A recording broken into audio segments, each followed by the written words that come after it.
매일 아침 하나님과 함께 누리는 하늘의 양식, 오늘 만나. 제 3장.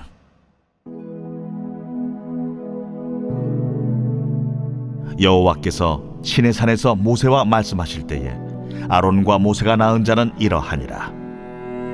아론의 아들들의 이름은 이러하니 장자는 나답이요 다음은 아비후와 엘르아살과 이다말이니 이는 아론의 아들들의 이름이며 그들은 기름 부음을 받고 거룩하게 구별되어 제사장 직분을 위임받은 제사장들이라.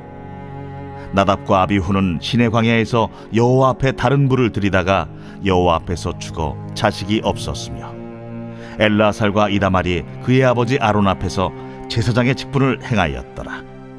여호와께서 또 모세에게 말씀하여 이르시되 레위 지파는 나아가 제사장 아론 앞에 서서 그에게 시종하게 하라. 그들이 회막 앞에서 아론의 직무와 온 회중의 직무를 위하여 회막에서 시무하되 곧 회막의 모든 기구를 맡아 지키며 이스라엘 자손의 직무를 위하여 성막에서 시무할지니 너는 레위인을 아론과 그의 아들들에게 맡기라. 그들은 이스라엘 자손 중에서 아론에게 온전히 맡겨진 자들이니라. 너는 아론과 그의 아들들을 세워 제사장 직무를 행하게 하라. 외인이 가까이 하면 죽임을 당할 것이니라. 보라, 내가 이스라엘 자손 중에서 레위인을 택하여 이스라엘 자손 중에 태를 열어 태어난 모든 자를 대신하게 하였은즉 레위인은 내 것이라. 처음 태어난 자는 다 내 것임은 내가 애굽 땅에서 그 처음 태어난 자를 다 죽이던 날에 이스라엘의 처음 태어난 자는 사람이나 짐승을 다 거룩하게 구별하였음이니 그들은 내 것이 될 것임이니라. 나는 여호와이니라. 민수기 3장과 4장은 레위 지파 인구 조사에 관한 내용입니다. 1장에서 이스라엘 백성의 수를 셀 때 레위 지파는 계수하지 않았습니다.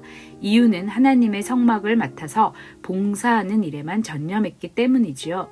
그런데 특이한 점은 3장과 4장 모두가 레위 지파의 인구를 조사하는데 그 조사 대상과 내용은 다르다는 것입니다.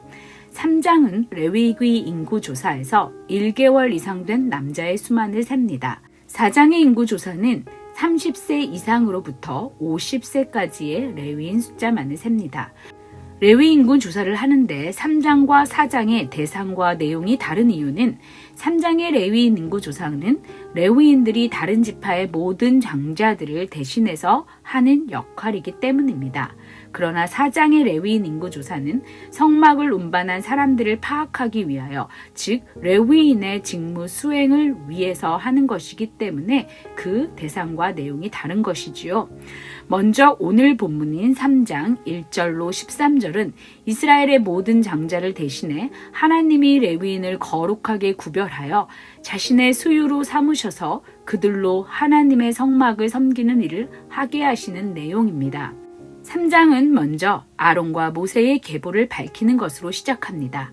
여기서 주목해야 할 것은 왜 하필 레위 지파냐 하는 것입니다. 이들의 숫자 계수에서도 우리가 엿볼 수 있듯이 이들은 다른 지파보다 적은 22,000명에 불과합니다. 다른 지파들은 모두 20세 이상만을 계수하였지만 레위 지파는 한 달 이상 된 사람의 숫자를 모두 세웠습니다. 그런데도 그 숫자 면에서 너무나 적다는 것이지요.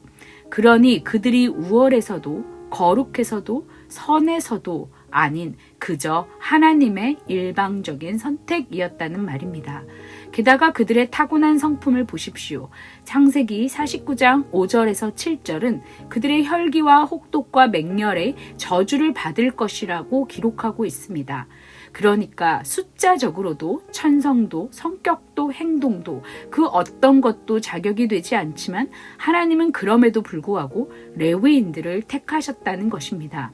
결국 하나님의 택하심은 집안이나 숫자의 우월한 성격이나 천성이나 심지어 세상의 스펙과도 전혀 상관이 없다는 것입니다. 이것이 우리가 설명할 수도 이해할 수도 없는 하나님의 은혜입니다. 이어지는 2절로 4절은 아론의 네 아들 이름을 언급합니다. 3절은 이들이 기름 부음을 받았다고 합니다. 다시 말하면 하나님이 세워주신 것이지 절대로 스스로 그 자리에 올라가겠다고 발버둥치지 않았다는 말입니다. 4절에서는 아론의 아들 중 나답과 아비후가 여호와 앞에 다른 불을 들이다 죽었다고 기록합니다. 그러면서 엘리아살과 이다말이 대신 제사장 직분을 행한다고 기록했죠. 제사장은 오직 번제단에서 피워진 불만을 향로에 담아 사용해야 한다고 레위기 16장 12절에서 기록하고 있습니다. 다시 말하면 하나님께 드리는 제사는 하나님의 방법이 있다는 것입니다. 그러나 나답과 아비후는 자신들의 생각과 편의에 따라 행동했던 것입니다. 왕같은 제사장으로 그리고 복음의 제사장으로 부름받은 저와 여러분의 주일 예배뿐 아니라 우리의 삶의 예배를 돌아보게 하는 부분입니다. 5절로 10절은 레위인의 직무에 대한 서론 부분입니다. 6절에서 레위 지파는 제사장 아론 앞에 서서 그에게 시종하게 하라고 기록합니다. 다시 말하면 레위 지파는 자기 뜻에 따라서가 아니라 제사장 아론의 지시를 따라서 일하라는 말입니다. 하나님이 세우신 대제사장 아론의 지도하에 자기에게 맡겨진 임무를 수행하라는 것입니다. 그러나 여기서 주목해야 하는 부분은 7절과 8절입니다. 이들의 직무는 아론을 돕고 회중을 돕는 것이었습니다. 무엇을 돕는 것입니까? 제대로 제사가 하나님 앞에 드려지도록 돕는 일입니다.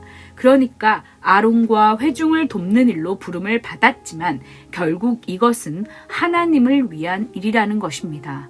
저와 여러분이 하고 있는 일은 지금 무엇인가요? 교회에서만 하는 일이 하나님의 일이 아닙니다. 우리에게 어떤 일이 맡겨졌든 우리는 궁극적으로 하나님의 일을 하는 하나님의 종들입니다.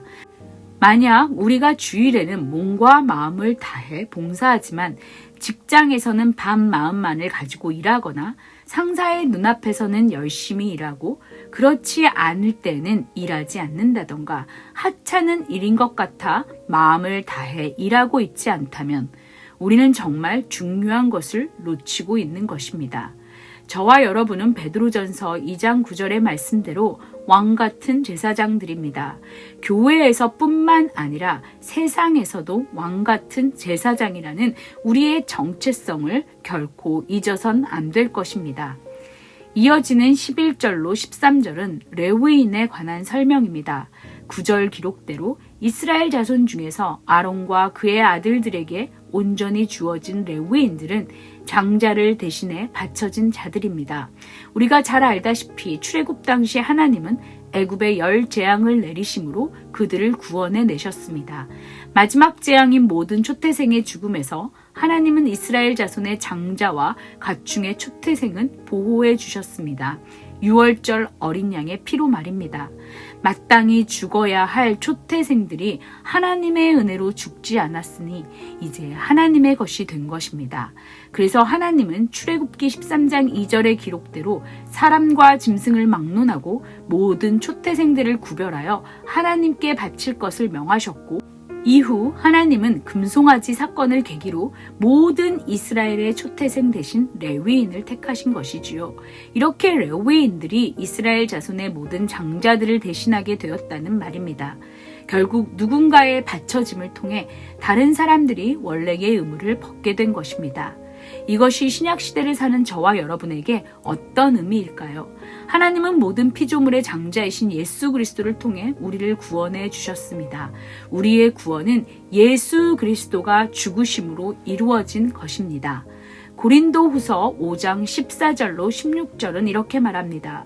그리스도의 사랑이 우리를 강권하시는도다. 우리가 생각하건대 한 사람이 모든 사람을 대신하여 죽었은즉 모든 사람이 죽은 것이라. 그가 모든 사람을 대신하여 죽으심은 살아있는 자들로 하여금 다시는 그들 자신을 위하여 살지 않고 오직 그들을 대신하여 죽었다가 다시 살아나신 이를 위하여 살게 하려 함이라.